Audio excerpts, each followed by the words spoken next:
Hello, everyone. Welcome to The Cheeky Scholar. This is the podcast where smart and cheeky scholars share their knowledge about history, art, and culture and bust a whole lot of myths along the way. I'm your host, Dr. Lara Ayad. If you're new to the show, thanks for joining us today. And if you've listened before, welcome back. For today's episode, I sat down with Paul B. Sturtevant, a public medievalist.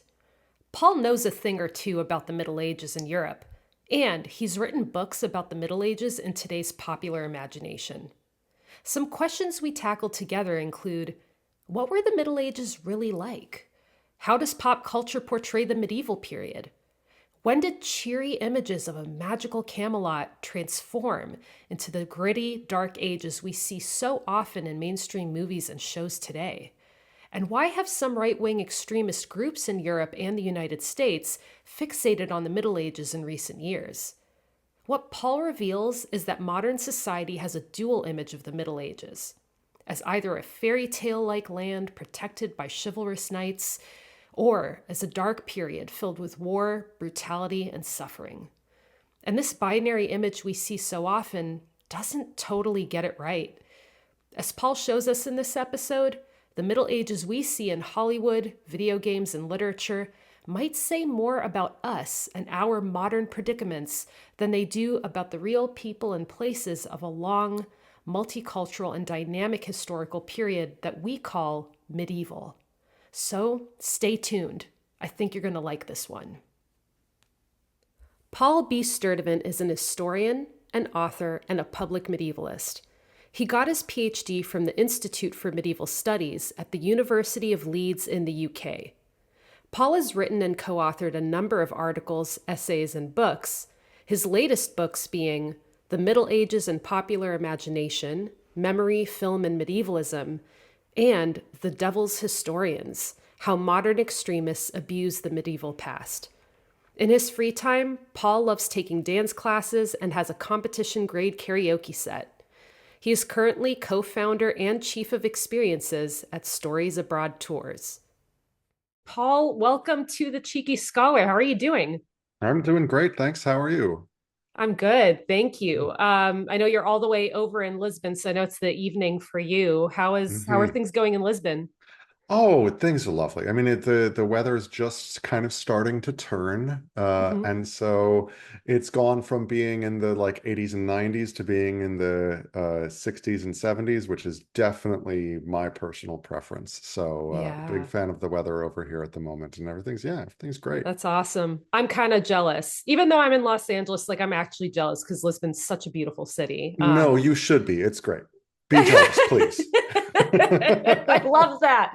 I love that response. Yeah. Yeah. No, well, and we're gonna get into what you're doing there in Lisbon, Portugal in a minute. But Paul, you're a public medievalist. Hmm. What exactly is a public medievalist? That's a great question, and one that I get anytime I introduce myself as a public medievalist. I always have to sort of immediately follow it up with, what actually is that? Okay, so your listeners probably know what a medievalist is, but just to give a round idea of that word first, um, there's we all know what historians are, what, say, literature scholars are, art historians, stuff like that, right? Um, but one of the quirky things about academics who study the Middle Ages is that in general, there tends to be cross-disciplinary groupings of people based on this time period. I'll rephrase that so it makes sense. So effectively, the art historians and the literature people and the historians and the archaeologists and et cetera, et cetera, et cetera, of the people who study the Middle Ages, broadly understood to be between 500 AD and 1500 AD, we generally speaking like to hang out with one another. And so collectively, we call ourselves medievalists as a way of indicating not necessarily a particular specialty in one of those academic strains, but a specialty in this field. Um, a public medievalist. A public medievalist is a relatively new phenomenon based on a discipline that really started in the United States but has begun to spread around the world, and that is the discipline of public history. What on earth is public history? Well, public history is history for the public, essentially. It is the study of the ways in which people learn about history, the ways in which it is used to form our understanding of ourselves and the world around us, effectively our worldview. It is the study of the best ways to teach history in the public sphere. Um, and in the public sphere, generally meaning like outside the classroom kind of stuff. So Got it. museums, pop culture, stuff like that, all of that is good grist for the mill for the public historian. The traditional disciplines of a public historian are things like museums or archives or galleries, things like that. But I'm kind of a radical public historian in that I like to incorporate any situation in which people are learning about the Middle Ages and using them. And so so put all those things together.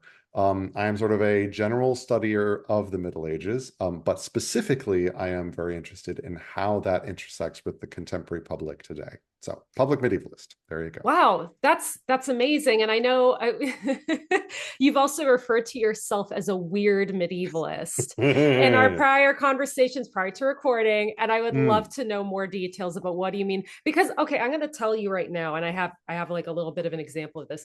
I have a yeah. little journal notebook with some medieval marginalia on it, which is Oh, basically yeah. drawings and animations that scribes, monks, people who could write and draw made in the margins of these manuscripts. So they're just, and this is one of a cat licking its butt.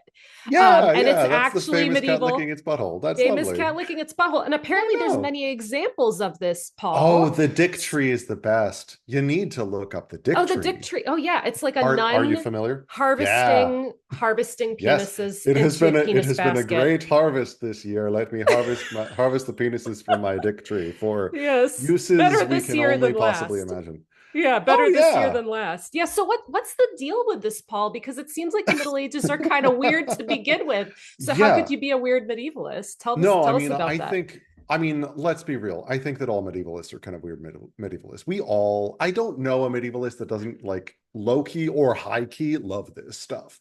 Um, the Middle Ages, what is it? There's an old quote, that the past is a foreign country. They do things differently there, right? The Middle Ages is a long past, and they do things quite differently there in a lot of ways. And that's really a lot of the fun of studying the Middle Ages in any concerted way is understanding like two simultaneously true contradictory truths. And those are that on the one hand, their culture was so different from our own that it means that there are a wide number of things that we will encounter that just don't make sense to us, that just seem Mhm. straight up weird, that are, to go with the Marginalia example, you've got the nun harvesting dicks, you get Oh, and knights by the way, jousting sorry, against snails. I'll put a link to that in the show notes so that Oh yeah. listeners and viewers on YouTube can see examples of this marginalia because it's Yeah. amazing. They need to see Yeah, it. yeah, Yeah. yeah. It's really good fun. Um, you've got knights jousting against snails. You've got foxes beating up one another in large battles. You've got like just any kind of silly thing that you could imagine, they've got it there. It is effectively it's Monty Python and the Quest for the Holy Grail, but it's actually medieval. Um, and so there's these, and this is best we can tell in a lot of cases. Um, this is comedy for them. That there have been tried to be very serious understandings of some of the analyses of these. Oh, this might be critical of this particular pope and this particular, and my Mm. general read of a lot of this is no, this is bored people amusing themselves. There is no greater force on the planet than bored people amusing themselves. Yeah. Um, and so and so on the one hand, yeah, Getting deep into the Middle Ages is getting deep into a foreign country, which is getting deep into a worldview that you are going to have difficulty understanding, and that's what makes it exciting. But, and I said that this was starting with two contradictory ideas, both of which are true. So, on the one hand, foreign country, but on the other hand, people are people. And that history and all of these not sub all of these parallel disciplines that I was talking about are all humanities, no matter how the social scientists amongst us might like to think of it, that they are all humanities, and they're I don't know what human nature is, but one of the wonderful things about looking at people in the past is that you can see similarities in their humanity, similarities in their emotional lives, similarities in the ways in which they move through the world, in the ways in which they care for each other and their children and their communities, the way that they try to build something and are concerned about what the world is going to be like when they die. And even though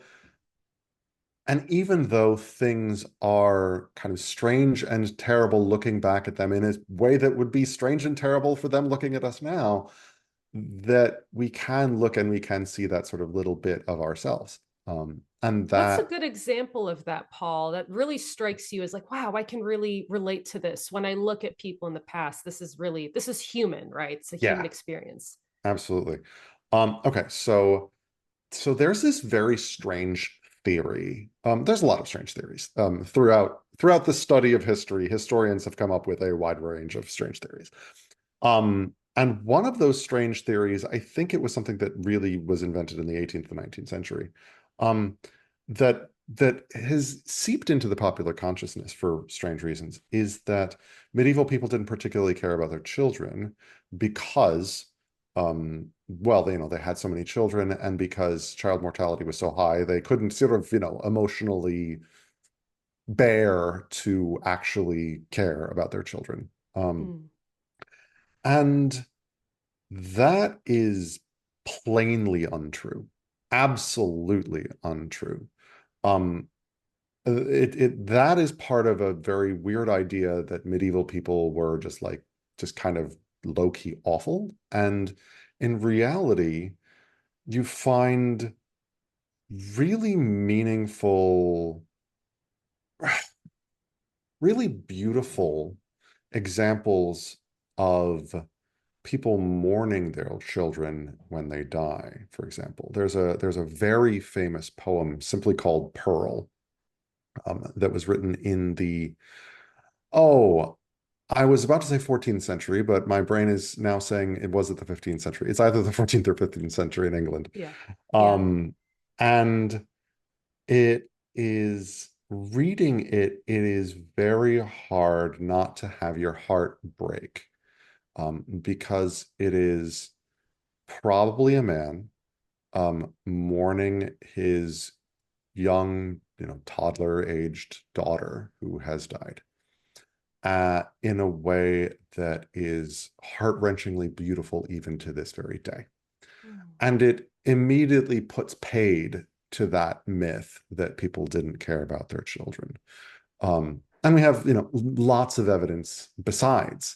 But that's one of those things that where literature, though it is strange, and though the worldview, even of the poet who wrote Pearl, is odd to us, especially if you're not, someone who's really, really, really into, very old-fashioned Christianity, that even if you're not part of that worldview, um, you can still feel the emotionality deep within that piece of writing. It's really quite something.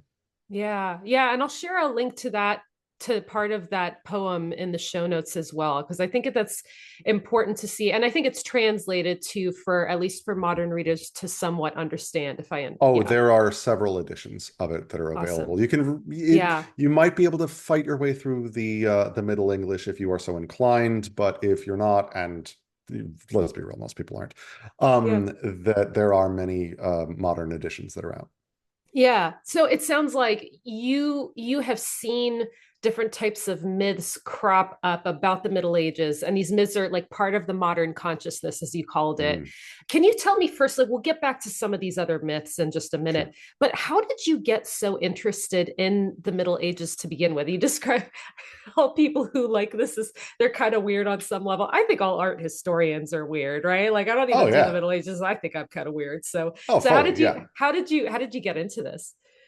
How did I get into this? This is one of those things. I don't have a Rosetta Stone for this for myself. Looking back, I've been a nerdy, weird kid my whole life. I think if I had to point at a few things in childhood that definitely had an impact, I think they were I don't know if you are of a similar age to me to have encountered these, but there were books by David Macaulay, who's a Hmm. famous author and illustrator of kids' books, and he had a couple of books. He his most famous book is The Way Things Work, but he also did books called Castle and Cathedral. And Hmm. these were lavishly illustrated, but also kind of highly technical drawings of these sort of architectural wonders, and kind of exploring through art a way of explaining and teaching kids like how this architecture shows how these people lived and how the architecture worked and things like that. And so I'm sure that there were other things besides this. I started reading fantasy novels very early and things like that. There was a lot of that. But that's I think the earliest thing that I can remember. And I also remember from there, probably not at all unrelated to that, that I was trying to build model castles out of balsa wood and crystal light containers when I was a kid. Just because we had crystal light containers around, and that was the closest thing I could get to like a cylindrical tower kind of thing. And would save my pocket money and buy like at the whatever the predecessor to the Hallmark store was, buy little knight figurines and like populate this is the kind of kid that I was. I was doing like effectively model trains when I was like 5 and 6. It was crazy.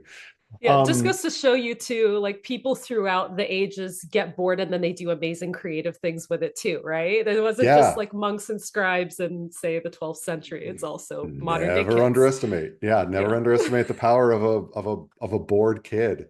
Um, I mean, destructive or constructive power. For all the parents out there, I don't want to say that it's necessarily always constructive, but still. Yeah, so this is so you were like making all of these different types of kind of constructed worlds almost of knights and Hmm. things like that. And Yeah.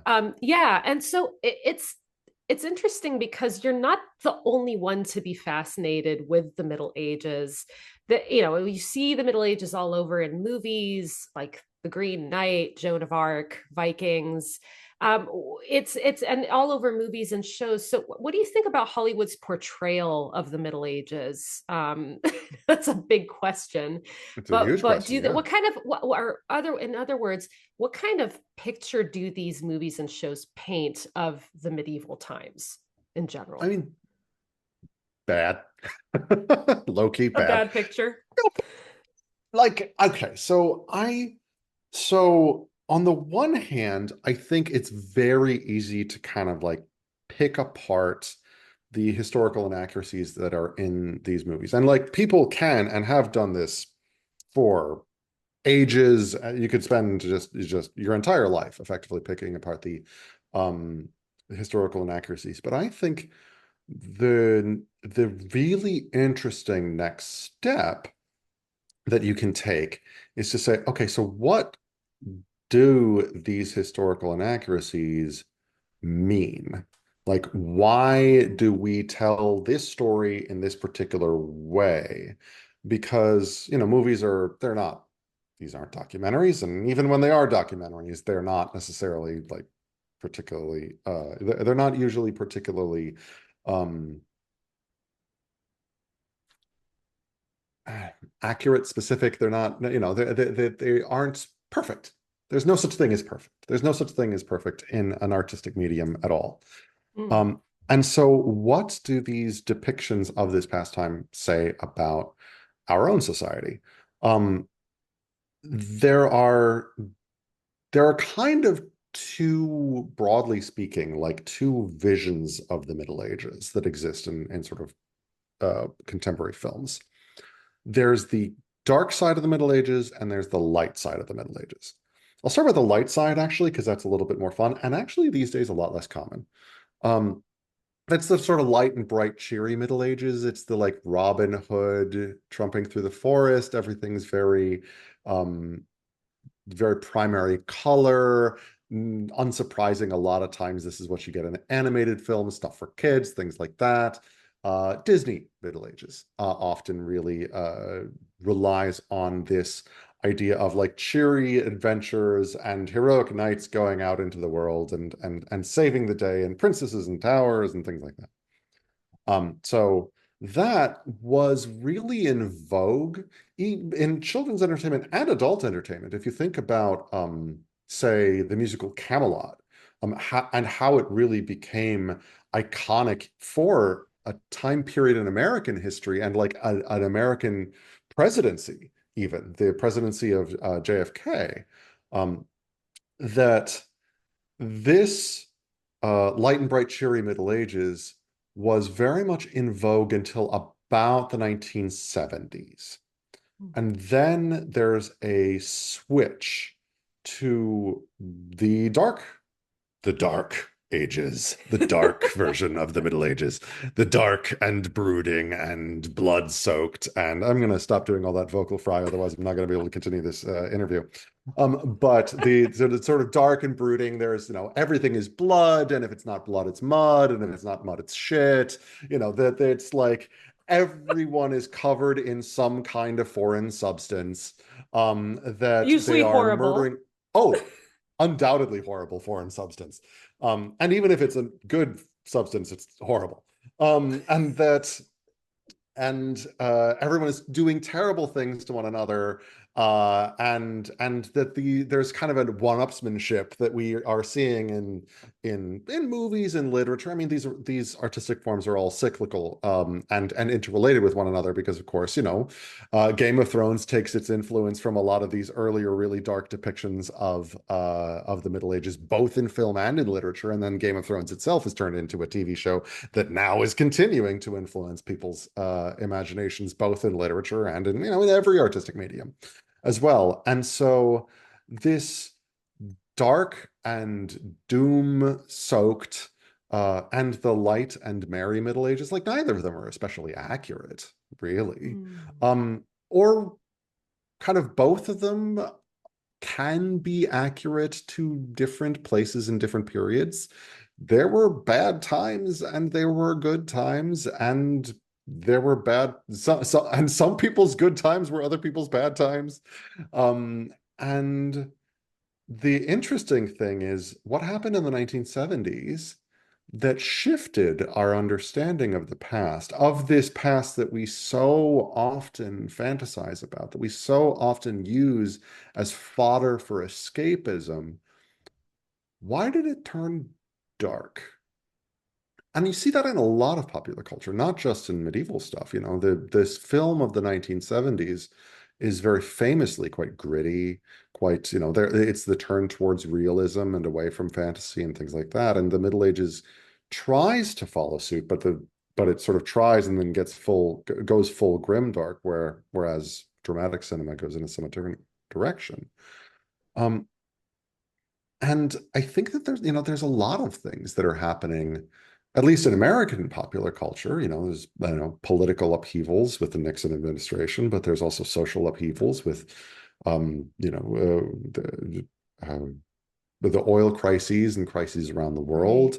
The 1980s has its own kind of semi-heroic return in some ways. And you can see that a little bit in depictions of the Middle Ages, like with Excalibur, the movie, if you ever saw that in the 80s movies, or the like big 80s movies where everyone in the Middle Ages kind of suddenly has big hair.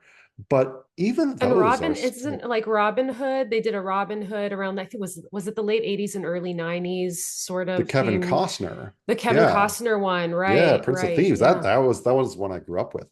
right. Um, but Prince of Thieves, it's adventuresome and it's heroic, but there's a real dark undertone. I mean, Mm, the Sheriff of Nottingham is like a violent psychopath. yeah. Obviously, the best character in the film by far because it's the late great Alan Rickman, but still, carve your heart out with a spoon, cousin. Um, that the darkness was the fun of the thing, which in and of itself is kind of this interesting thing that we kind of became so inured to this idea that the Middle Ages is this dark thing that we almost that we're not just going there to feel bad about things or to feel moral superiority, but because it's a dark place, that's why we go there, for Mm. reasons. And that is even continued into the like epic turn that we've seen in films ever since, say, Lord of the Rings. Um, the Lord of the Rings trilogy was, I mean, massive in terms of fantasy films, but had a huge impact even on films that are ostensibly depicting, things that were supposedly actually happened.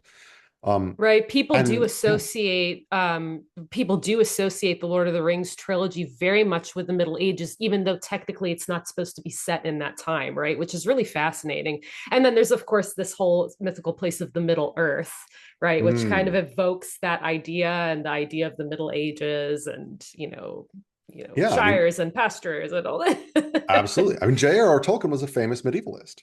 Mhm. I mean, he was deeply entrenched in medieval culture, and so the Lord of the Rings is as kind of our prototypical fantasy literature. He imbued it with as much medieval culture, particularly early medieval culture, as he could, because that's something that he was, deeply interested in and excited by. I mean, the Rohirrim are speaking Old English, basically. They're quoting Beowulf effectively. So, like, same, more or less. And so unsurprisingly, after the gangbusters success of the Lord of the Rings films, there was this sort of revitalization of the Middle Ages as seen through this epic lens. But that epic lens still is within that very dark, very kind of gritty, mud-covered, blood-soaked, not quite as grimdark as Game of Thrones ultimately took it.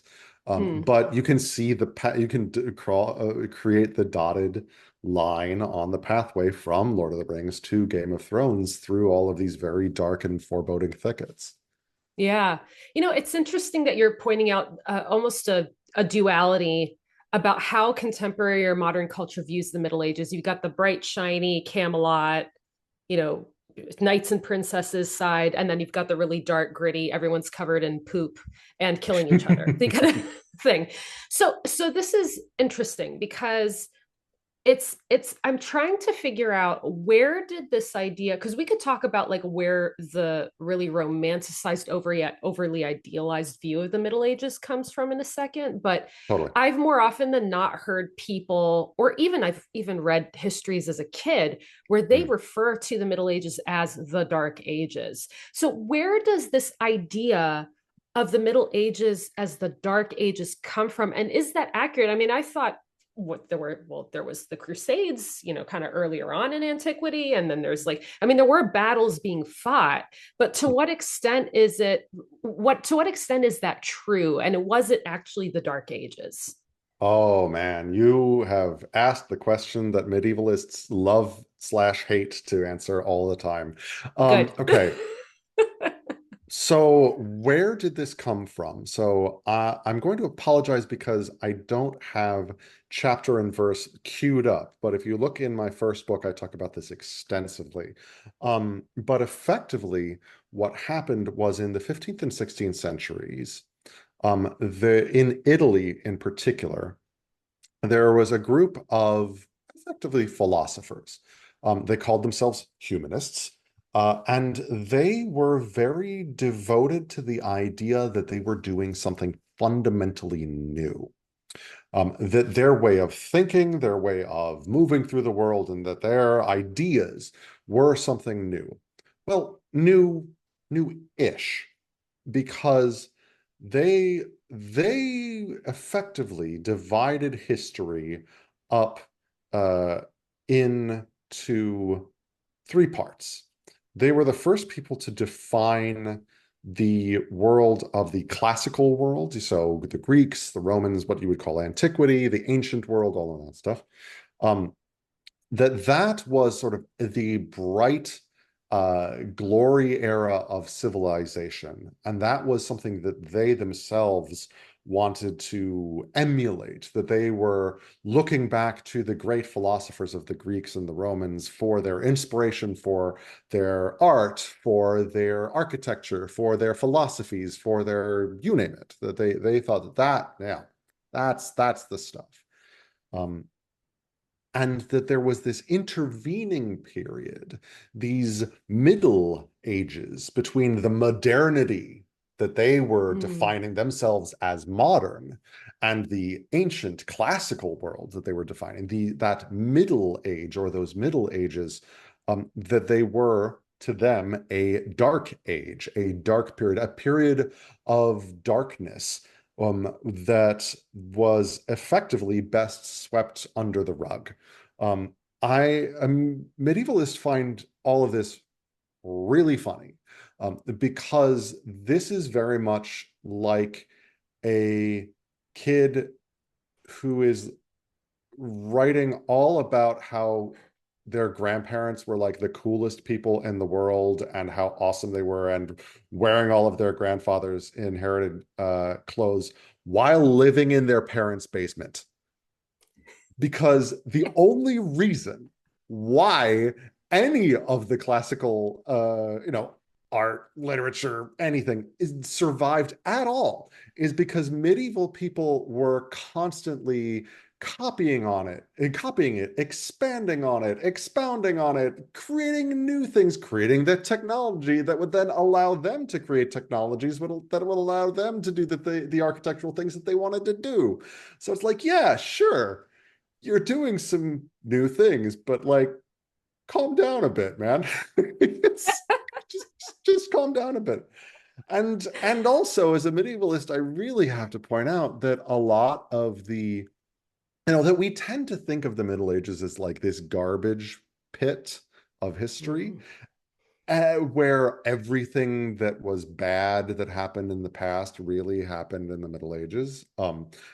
And it's got it's such a potent idea that it's kind of like it's like a black hole. It's got this gravity well where it's actually pulling bad things from the periods around it into itself.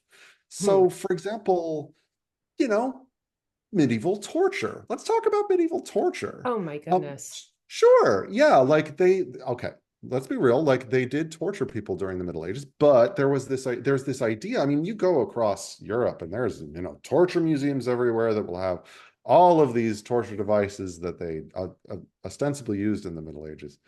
But almost all of those torture devices are actually inventions of weird 19th century people who were creating things entirely out of like whole cloth, effectively.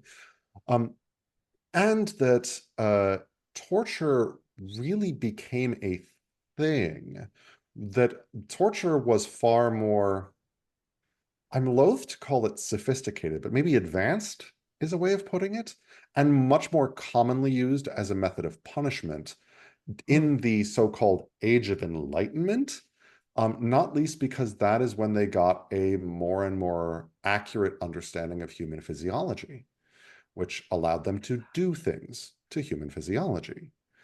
That's And incredible. It's because you'd think that like learning more about human physiology would result in us being able to do things to help people and make them which we healthier, do. but which we do, but then there's this other side of it, this flip side that's Yeah. coming up in the supposed enlightenment age, like 1700, like 1600, 1700, so on, Mhm. where they're using this new knowledge to do terrible things to people, but they're projecting that darkness Hmm. that they've created Oh onto yeah. people in the past, onto like the parents, Hmm. right? It's like the angsty teenager in the basement you were describing, and they're like pissed off at their Exactly. parents. Like, Yeah, and let's not even talk about slavery and colonialism. I mean, the mm-hmm. inventions of the so-called Renaissance or the so-called Age of Enlightenment are truly horrifying, Mm-hmm. things that have been let out of Pandora's box by these so-called enlightened humanists that simply weren't present in the same way in the Middle Ages at all. And Mm-hmm. so it's this funny thing where we today look back on the Middle Ages, and very commonly we've come up with this understanding that the Middle Ages is kind of where everything good in history goes to die. Mm. When in reality, every age has its atrocities and every age has its good and bad. And if you have someone in the past or present talking about how theirs is the greatest age that ever happened and they themselves are the smartest person that ever lived, maybe don't believe them. Mm-hmm. Yeah, yeah, no, absolutely. I think that's a really interesting observation. And it's making me wonder because it looks like a lot of like kind of going back to Hollywood, it kind of looks like these films are almost playing on the broken story, the sort of misleading narrative, if you will, that 18th and 19th century scholars made about the Middle Ages. And I'm Mhm. wondering, are there any shows or movies that you think are particularly off the mark when it comes to portraying the Middle Ages? And if so, like what's your beef with them? Yeah. Oh, let's see. I am, which ones? I think all of them are off the mark in different ways. I think the ones that really annoy me are the ones that are off the mark in boring ways, you know? Like, I hated the end of Game of Thrones just as much as anybody. And in no small part because there were so many interesting ways, and with historical parallels, perhaps, that they could have gone, that they ultimately sort of chose, that they seem to have chosen the most conventional and uninteresting way to end it possible. Um, and that the I don't know, the depiction of a medieval-esque land. Because I mean, and people are going to quibble with me and then say like, oh, people always, whenever I as a medievalist want to talk about something like Lord of the Rings or Game of Thrones, they're like, oh, it's not history. And it's like, yeah, I know it's not history, but it's very clearly based in history. And the authors, George R. R. Martin has talked extensively about how um, the atrocious things that he's depicting in his books were drawn from actual historical events, which, yeah, yeah, fair. People got up to some nasty stuff. Um, but at the end of the day, it's a question of like, what does a normal day look like? You know? And a normal day in Westeros is not a day that I would like to encounter very much Why because so? well, oh, why so? Yeah, because it seems like it's a place where empathy has gone to die, you know?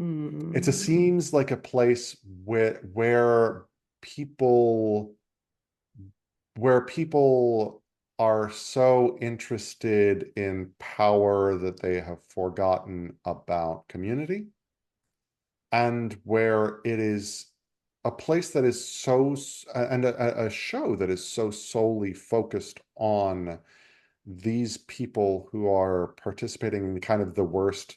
It's like Succession, right? That they're Mm-hmm. depicting these really terrible people at the upper echelons of society, and not seeming to understand that they're terrible people, and also not seeming to, in a way that Succession I think does pretty well. Succession seems to understand that these people are terrible, should be mocked, and that they are kind of the exception. I mean, they're not the Mm-hmm. exception, but they are the exception. Um, that these are really, really awful people. Whereas in Game of Thrones, you never get the sense that these are the exception. You get the sense that this is just like, this is just how the world is and everybody's kind of terrible. And it's like, well, Hmm. Yeah, yeah. really? Yeah, it's interesting that you mentioned this, Paul, because I was just on Instagram a few days ago and Oh, I'm sorry. there was some type of I love my followers on Instagram, but I try to find accounts that share something historically interesting about the Hmm. past. And I Mhm. found one account, I won't name it, but it was something about like trying to pique people's interest in the Middle Ages. Cool. And it was, Maybe. but the way that they did it was sort of like they played into a lot of the stereotypes about the Middle Ages. Ah, And one person in the comments said, you know, I get some information. Then they were being totally deadpan serious, Paul. yeah, They were like, I get some information about the Middle Ages, you know, playing video games and watching sure. shows. And then I'll fill in some of the gaps, occasionally visiting museums. Hmm. And that's a way to fill in the gaps. And I Hmm. thought that was really interesting because it seems like some people are understanding these fictional, you know, creations and stories like video games and movies as a fantasy, but they're also treating it as like historical reality too, and as a way to actually understand the Middle Ages. So there seems to, is what do you think of that? Like, how would you, as a public medievalist, how do you manage that type of worldview that I think some people have when they're playing Yeah, with video games and they're watching movies and shows yeah. about the Middle Ages? Yeah, I mean that's the medieval that's the big thing that a lot of medievalists wring their hands around, especially whenever they're engaging with popular culture in any way, is like, oh, you know, will someone think of the children? That kind of thing. And yeah, it is a concern. I'm really impressed by that commenter, actually. Hmm. Whether they realized it or not, they were being way more astute than most people are about the sources of their information. Most people, if you ask them, like, how do you learn about history? They would say, oh, well, I read and I remember, or they'll either say like, I don't know anything, or they say, I read, I listen to podcasts, I go to museums, and then maybe occasionally I'll, film a video game. Whereas in reality, I think that's actually inverted. I think that most people are engaging most and most often with popular culture. The trick's in the name, it's popular, and then they are supplementing it with somewhat more formal, more academically sanctioned, if you will, um, versions of history. But this was really one of the core questions at the heart of my first book, The Middle Ages in Popular Imagination. So effectively, what I did was I put on my social scientist hat for once, not just a humanist, but also a social scientist. And I got together groups of young British people.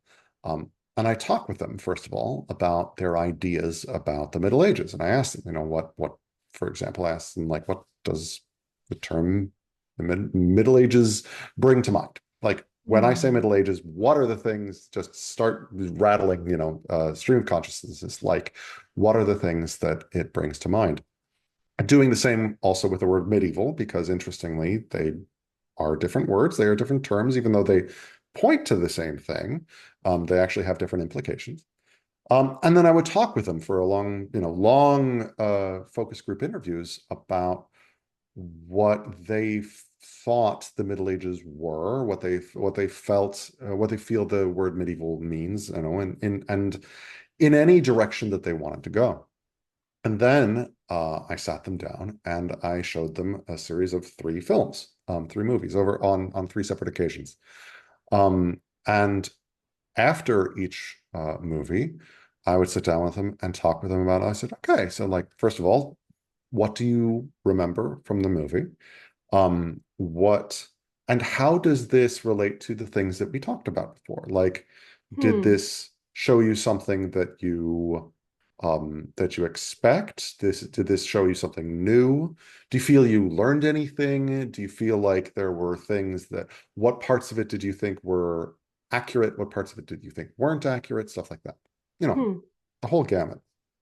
Can I ask which movies did you show them? Can you share that?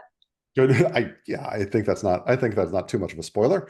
Yeah, so I chose the movies based on their popularity. So this study was originally done in 2010, and it was the movies that had come out over the past 10 years that had done the best in the British box office. And so those movies were Beowulf, the Robert Zemeckis animated Beowulf. Kingdom of Heaven, the epic film by Ridley Scott, depicting the Crusades. And again, controversial choice, but I felt like it was too popular to ignore, was Lord of the Rings. I didn't show them the whole it wasn't like a 9 hour like Lord of the Rings fest. And so assuming that people had some exposure to the Lord of the Rings, I showed them the Return of the King because Yeah.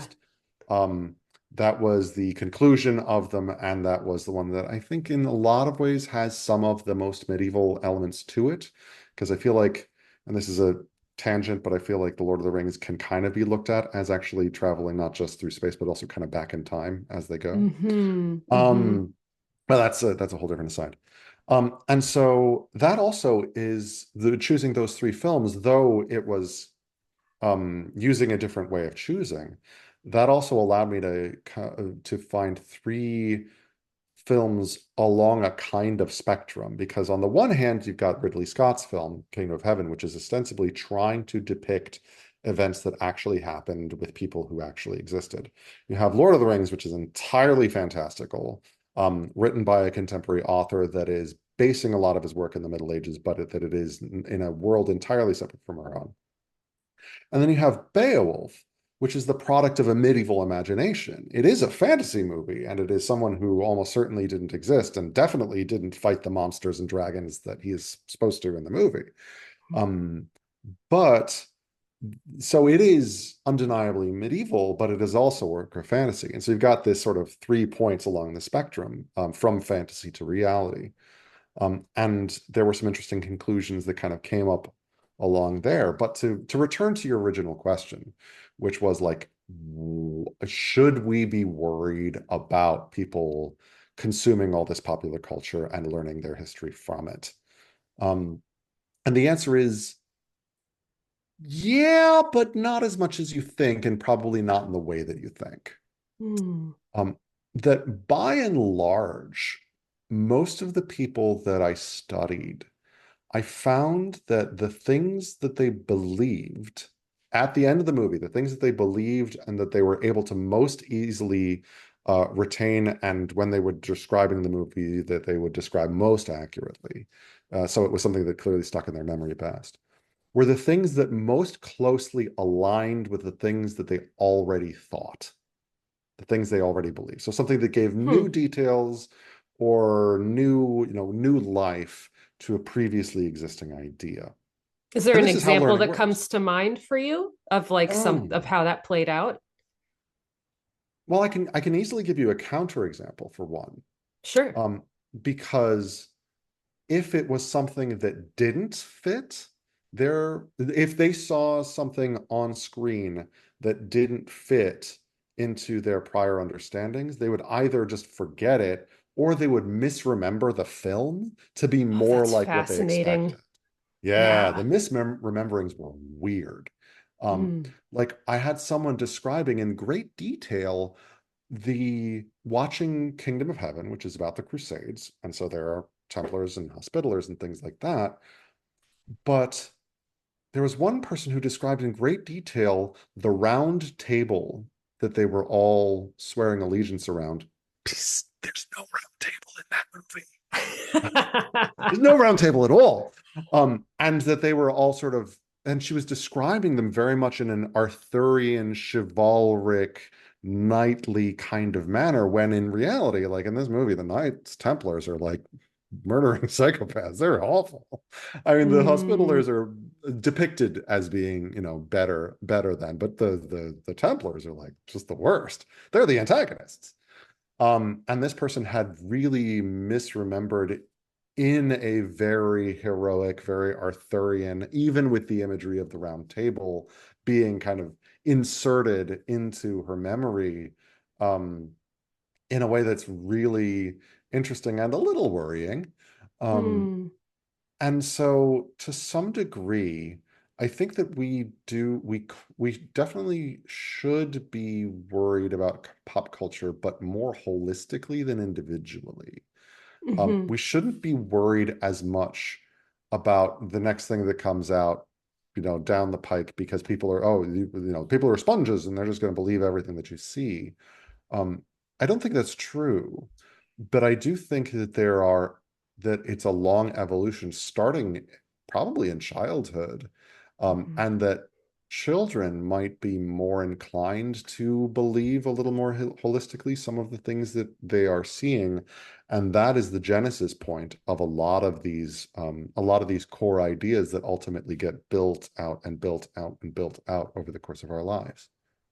Yeah, yeah. And it's first of all, I think it's so great that you used your first book to start tackling this big core issue in public medievalist studies about like how does the modern public perceive the Middle Ages and what kinds of stories have we told about it.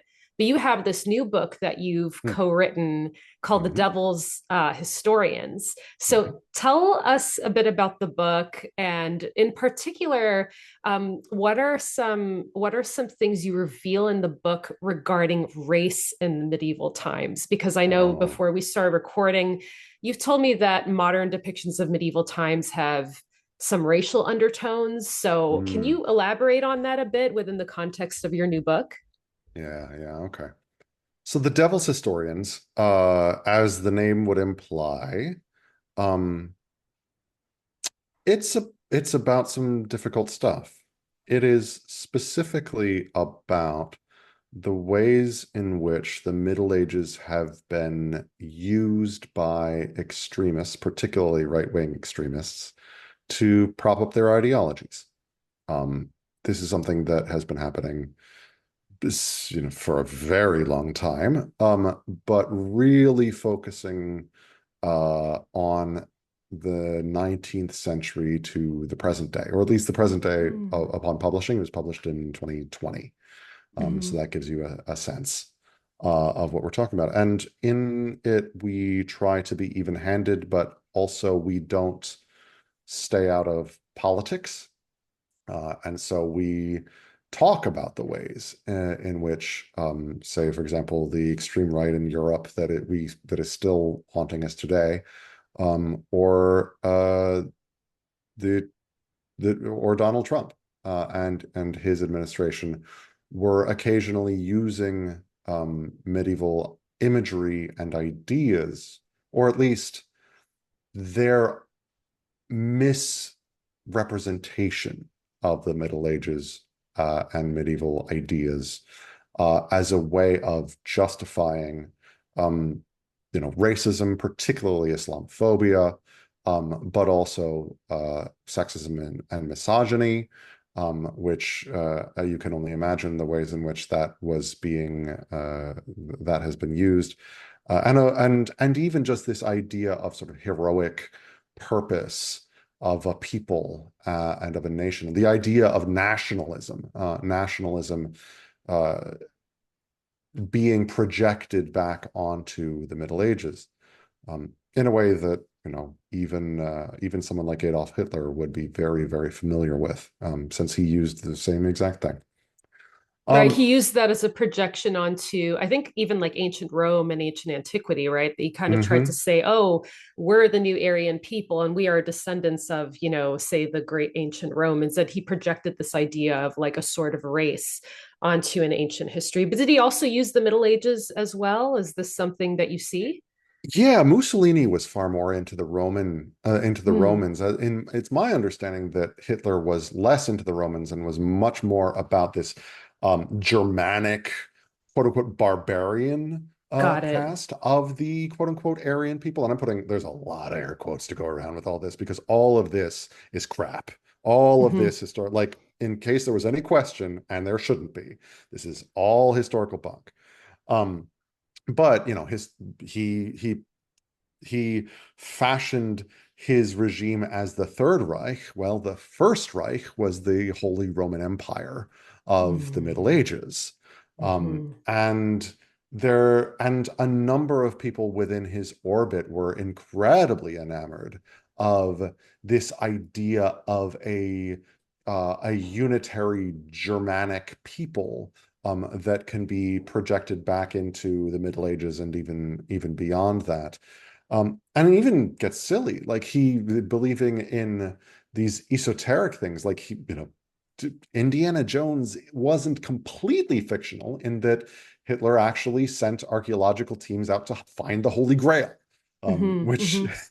which we believe to be like patently ridiculous now. But that they were looking for these medieval sources of power and things like that. But in a racial way, talking about Hitler is actually kind of a good place to start, um, because in a lot of ways, in a lot of ways, how to put this exactly? So I'm not, this isn't one of my ideas, and I can't remember who came up with it. So my apologies. I will have to find a source and cite it. Sure. But the idea of that racism is older than race is, that our ways of uh, creating racial hierarchies and our ways of inflicting discrimination upon other people predate our invention of a system that justified those actions. Hmm. That racism was first and foremost a system that allowed us to feel okay with the horrible things that we as a society were already doing, right? Um, and one of the first racialized people, if not the first racialized people, were actually Jewish people. Um, Hmm. that and that is one of the really, oh, one of the really challenging but interesting parts of living in Portugal, because it was here in the Iberian Peninsula where that really first started to take shape. That in 1492, Columbus sailed the ocean blue. But additionally, one of the other things that happened was that the Jews uh, were evicted, were banished from Spain.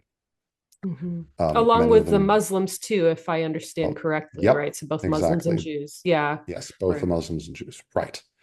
That many of those Jewish people then went to Portugal, and 4 years later, Portugal followed suit, and Mm. Portugal expelled their Jewish population in 1496, and it declared in 1496, happened in 1497.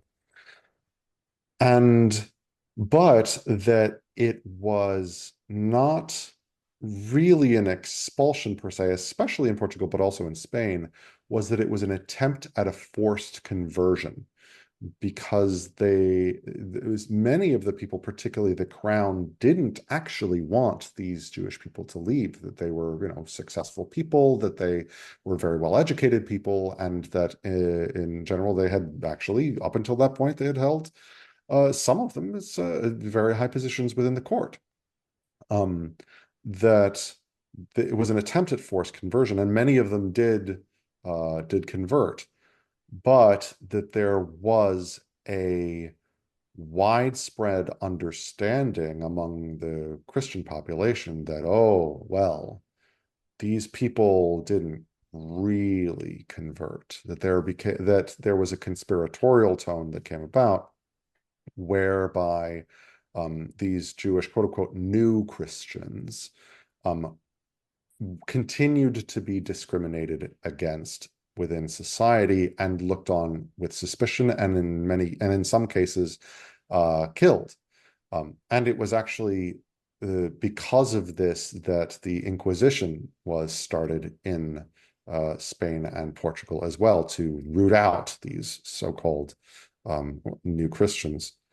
Um, Now, why do I say has to do with race? Well, um, especially in Spain, but also in Portugal, that this that there is a keen understanding around this issue of conversion that changes fundamentally for these Christians this idea of Judaism being a religion that a person can freely convert away from to be something that is in the blood. Mm. And that is a key cornerstone to racial thinking, to racialized thinking. And it was in Spain that we got the first, they literally called it limpieza de sangre, purity of blood laws that Mm. stated the exact number of, the exact sort of percentage of Jewish ancestry you were allowed to have to be considered effectively a full citizen, to be considered a person who could reach certain heights within a society, and that if you had more Jewish blood than that, then you were not allowed because you were considered suspect or lesser than. And that And started again, around the 1600s, you said? yep, Yeah. during Wow. that great age of enlightenment. Right, Um, right. yeah, There it is again, you know? exactly. And so this is where the prejudice that had been leveled against the Jewish people for centuries um, uh, had became systematized into these racial ideas that were then transferred and reappropriated in the colonies, in the Spanish and Portuguese colonies, and then Yes. later in the American colonies, Right. uh, to um, to as a way of discriminating against Native people and Black people as well, Hmm. and as a way of understanding, as a way of them justifying why it was a right and moral and correct thing for them to do. So is it then so kind of like going back to like how modern culture depicts the Middle Ages racially. And we've talked a Mm, little bit about like the rise of the stirring fascism in the 1930s with Mussolini and Hitler. And we talked about like kind of like how did like race even become a thing emergent from almost religious discrimination mhm, in the really in the Enlightenment period. mhm. But like when you see a lot of movies and shows, video games that portray the Middle Ages, everyone looks not just white, but specifically like kind of blonde, blue-eyed Yeah. white, right? Because well, white itself it's a very modern idea, Oh, the idea of race. So it's like, yeah, was this actually accurate? Like, what did the because I mean, I know also the Middle Ages spanned the entire globe, right? So that sure. in and of itself trumps something of the myth. But could you say a little more about that type of depiction of the Middle Ages on a racial level? Yeah, yeah, or at least on a level that is very hard for us to talk about without using the word race, even though it's kind of a historical. Mm, Like that's the thing. Like we have to, like hmm. there has to be a big asterisk terminologically around all of this because it's so difficult for us to Yeah. talk about people of different origins without using the term race, even though the term race doesn't mean what we want it to mean. So that caveat, like right up front. Um, the Middle Ages was definitely more diverse than we tend to imagine it being. Um, it's the challenge that I always get when I talk about this sort of thing, especially among certain groups of extremely online people, is they say, "Oh, well, exactly like what percentage and exactly how many." And it's like we don't have censuses, we don't know exactly how many, but we do know that people were very present. We know that there were African embassies in Rome in the 13th and 14th centuries. Like we know that there was movement all around the Mediterranean back, I mean, until, from ancient Rome and before then. Um, we know that there were people, especially people who were traders and travelers who were going to any city of any size during the Middle Ages, particularly as a way of, the commerce and the mercantile world continues apace. And so, especially if you were to go to a large city, and especially if you were to go to the mercantile centers and the docks, that you would absolutely find people of a wide range of shades, so to speak. Hmm. But even before that, even into the so-called, early Middle Ages, the what people still occasionally refer to as the Dark Ages, um, that there is a lot more movement around the continent of Europe, even than we tend to think, in no small part because of the reach of the Catholic Church and the way that the Catholic Church was trying to unify the continent. And so you find famous early medieval English archbishops coming from Turkey, and Mm-hmm. being widely accepted within, English aristocratic society as the archbishop in England at the time. And that there Hmm. wasn't a keen understanding of this person being, being fundamentally different from us and being othered in the same way Hmm. that you'd even find today. Um, and also, it's very important to note that during much of what we call the Middle Ages, the kind of the center of the world, so to speak, wasn't in Europe. Europe wasn't like the leader in commerce, technology, any kind of metric that you want. In many ways, Asia was the world Right. during the Middle Ages, whether that be the Arabic, sorry, not Arabic, the Islamic empires Hmm. that sort of stretched from the Atlantic, in many cases, half the way across towards India.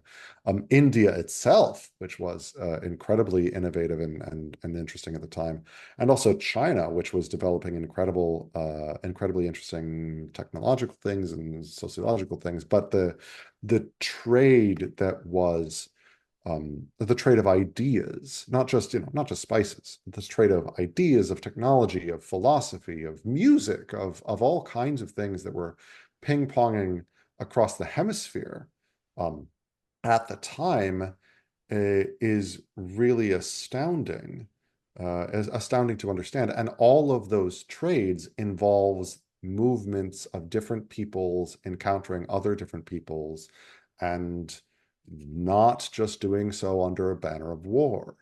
Um, and if you need a final piece of evidence for it, for this sort of hemispherical world, for this world in which people and things can travel so freely, the one thing that really kind of nails it for me is something that I think that we can all fundamentally understand based on our own personal experience recently, and that is plague. Mm. Because the Black Death ravaged the world, or at least the hemisphere, in the 14th century. And people tend to imagine the Black Death as being a European thing. It was not a European thing.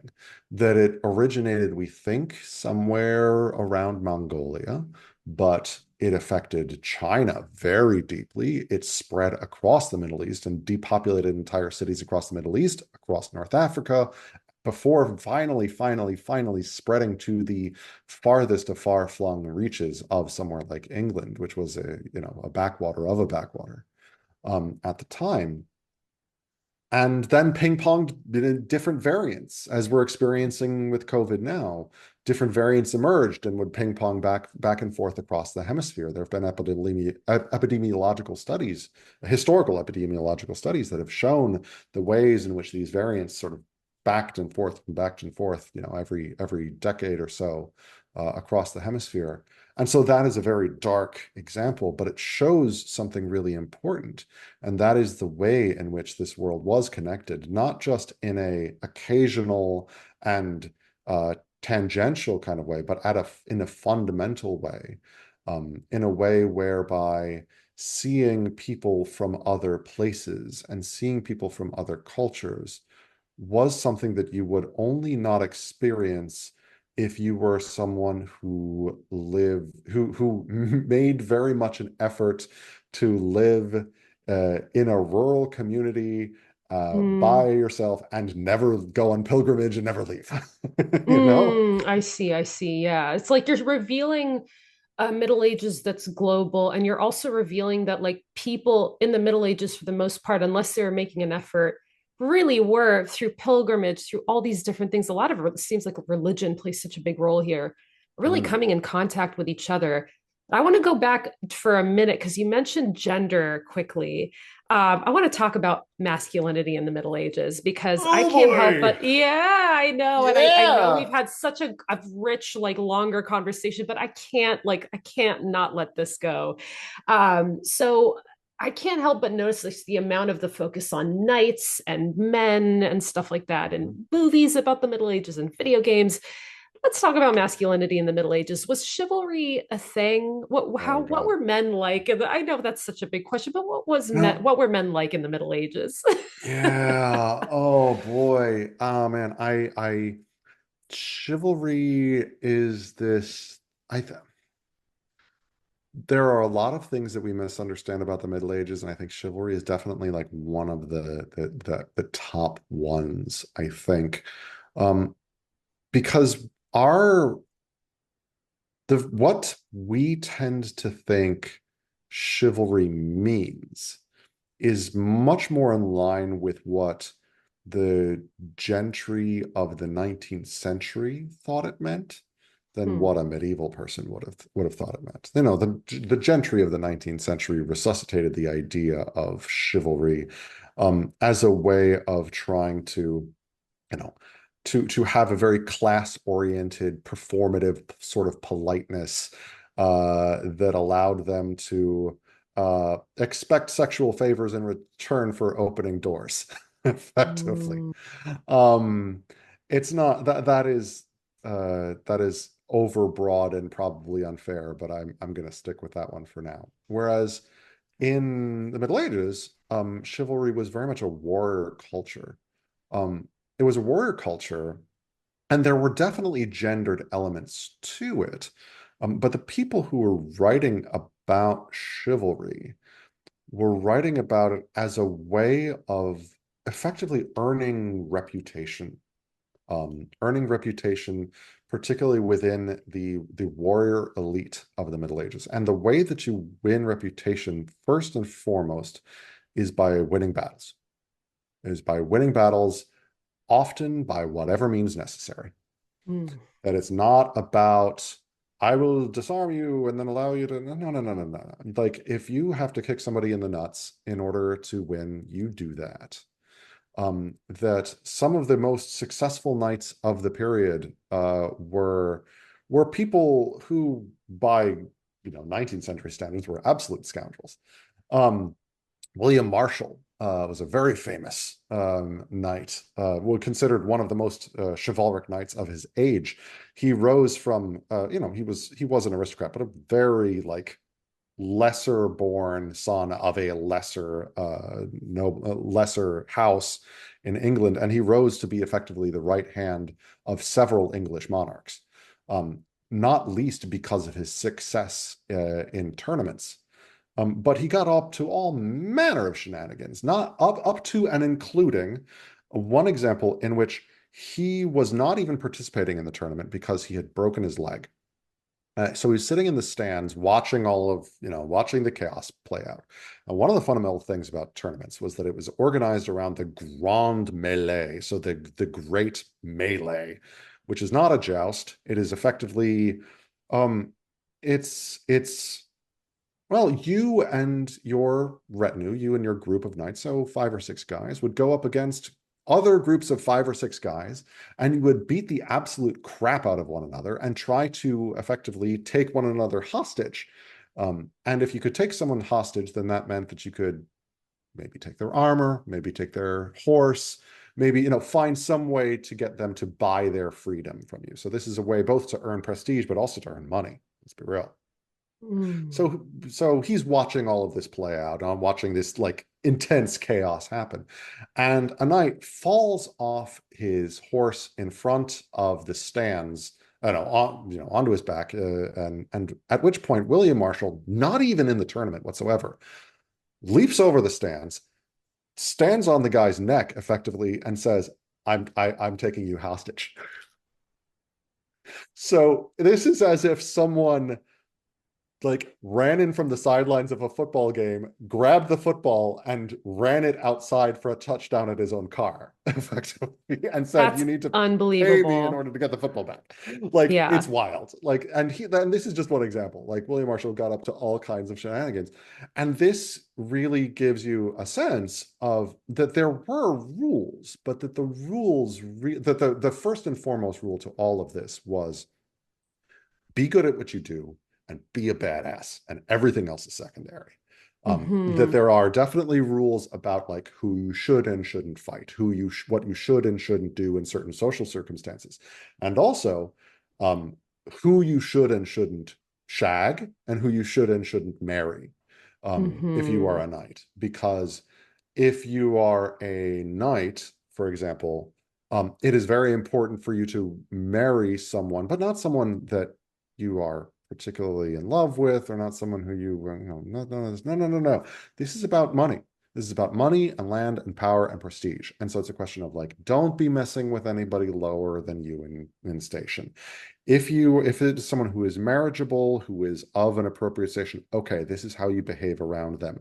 If it is someone who is your superior, this is how you behave around them as a way of trying to, retain your prospects and things like that. It has very little to say about someone who is not a marriage prospect. There's Mm. no helping old ladies across the street. Nobody cares about old ladies trying to cross the street. It's just whatever. And if they're of a lower social status than you, they are the only time in which some of these manuals talk about the lower classes is about saying, don't fall in love with them. If you're interested, just like have sex with them, even rape them if you want, and it's fine, and just like leave them because they're not worth dealing with. So don't even bother. Incredible. It's really despicable stuff. Like, I want to be Yeah. absolutely clear on that. Yeah. And so this idea of chivalry that we have in our mind and all of these things, helping people and performative politeness and stuff like that, like absolutely not part of this culture. And that there are some admirable qualities to the medieval, to the medieval culture of chivalry, particularly in terms of like being the best you can possibly be at what you do, and there being an honor in that. That core of it, yeah, like that core of it is kind of great. But that there's a lot of it that plays out in medieval societies in ways that would be not that were incredibly toxic and hurtful and harmful then, and would be insanely so now. Yeah, that we would really look down on now. So it's like we have this idealized image of chivalry and even like masculinity in the Middle Ages, but it was a little Mhm. more complicated than Yep. that, and Yeah, could sometimes result in some really terrible consequences too for people. So let's kind of move forward now. You're in Portugal. I am. And so tell me what you're doing in Portugal, and how are you sharing things about the history of the Middle Ages with people there? What are you up to? I'm drinking a lot of wine. Wine's good here. That's I another mean, reason I should be jealous of you being in I Portugal, of mean, course. it's not bad. It's not bad. It's not Yeah. bad. Yeah. Yeah. So what I am doing here is that I've decided, after a career working for the Smithsonian, Mm. um, I worked for the Smithsonian for about 10 years. But the Smithsonian doesn't really have anything that's particularly medieval, in its collections, or at least it doesn't focus on the Middle Ages very much. And so I'd always had this idea, going back quite a ways since I did my PhD, um, of wanting to start Hmm. a tour company that is focused on presenting history in a better way, in a new way, with all of its complexities and contradictions, with all of, in a way that is different from the ways that I've encountered history being presented by tours in the past. I'll be honest. I've certainly gone on history tours when I've been to other countries, and a lot of times I come away feeling very frustrated, Hmm. because I find that those tours are often, even by professional guides, um, that they often are trafficking in a lot of myths, a lot of myths or like silly, facile stories that you sort of look at, especially if you're someone who's really studied history seriously, and you go, that can't be right. That doesn't have the whiff of truth, or it doesn't feel like the whole story. It just doesn't feel right. It's a Mm. little too easy. And then, I've done the work in some occasions, and I've looked it up and I said, yeah, that's not right. It's not right.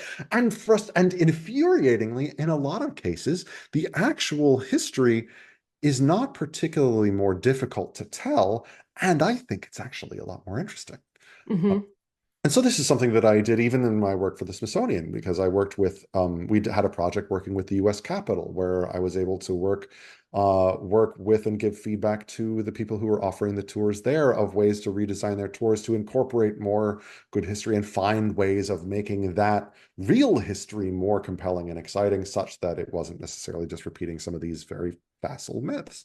Mm. And so my wife and I have come to Portugal, and we're in the process of starting up our tour company, which we are calling Stories Abroad Tours. You can look us up on Google. We have a website.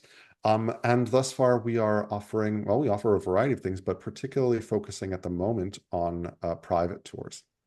So whether that just be a half day or a full day of walking around the city of Lisbon, or something more involved, like we've got our first big clients where we're doing a fully guided 9-day tour experience of the country that's Wow. coming up, but and everything in between.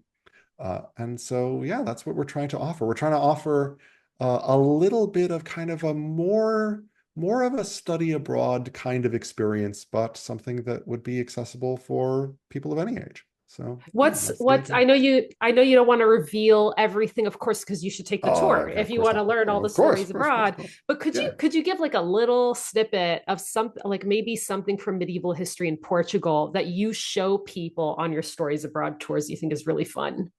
Okay. So one of the things that I find that's really interesting, um, one of the things that I find really interesting about historic buildings, and of course, tours are a lot about buildings, right? The way that buildings are often presented to look as if they're one thing, but in a lot of cases, if you look just below the surface, you can understand that they are actually kind of a negotiation and a rebuilding over many, many, many centuries. And you can sometimes see the seams or the scars where those things have been done.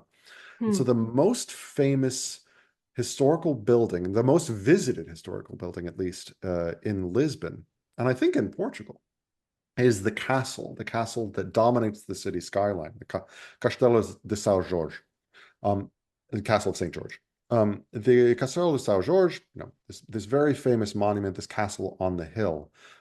But the really interesting thing about the castle is if you look at it, and if you've looked at other medieval castles, it doesn't quite look right.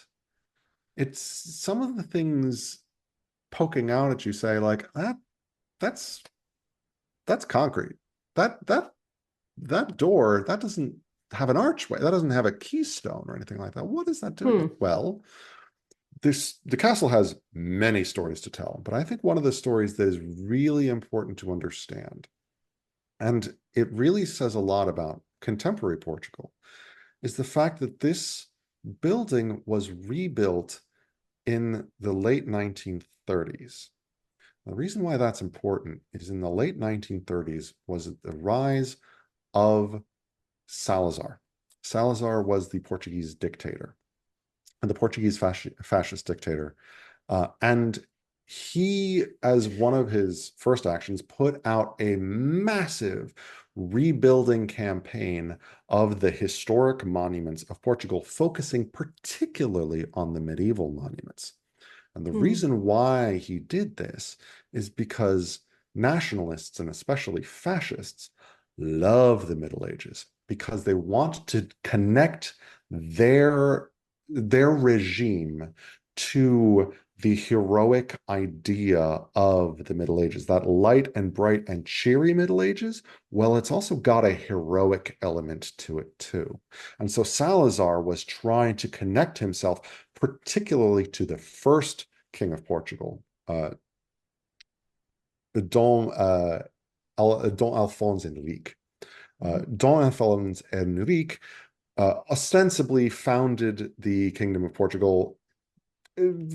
Salazar was saying in 1140. It was actually more like 1137, but never mind.